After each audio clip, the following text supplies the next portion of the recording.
A very good morning, students. As you all know that we were reading chapter number 2 of civics, secularism, the soul of India. It's our last topic of this chapter, which is secularism in India and USA, a comparison. In this topic, there is a comparison between India and USA about secularism. So let's start reading. Secularism in its broader meaning is understood more or less similarly across the world.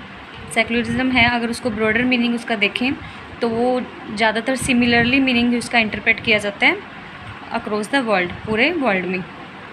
However certain interpretative and operative aspects of this concept are different in different countries and societies. लेकिन फिर भी कुछ ऐसे interpretive हैं जो interpret करते हैं, या कुछ ऑपरेटिव एस्पेक्ट हैं ऐसे इस कंसेप्ट के जो कि इसको डिफरेंट कंट्रीज़ में, डिफरेंट सोसाइटीज़ में इसका मीनिंग अलग अलग है.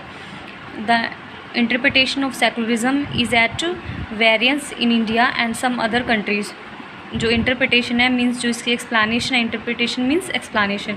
सेकुलरिज्म की जो एक्सप्लेनेशन है ये बहुत वेरी करती है इंडिया में और कुछ अदर कंट्रीज़ में. मीन्स सब उसको अलग अलग मीनिंग उसका बताते हैं.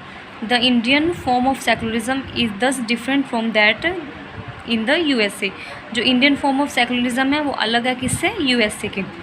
इन the United State of America the first amendment of the US constitution prohibits the legislature from making laws respecting and establishment of religion, or that prohibits the free exercise of religion. The use of the term establishment means that no religion can be declared as the official religion, hence there cannot be any state interference in affairs of religious bodies and vice versa.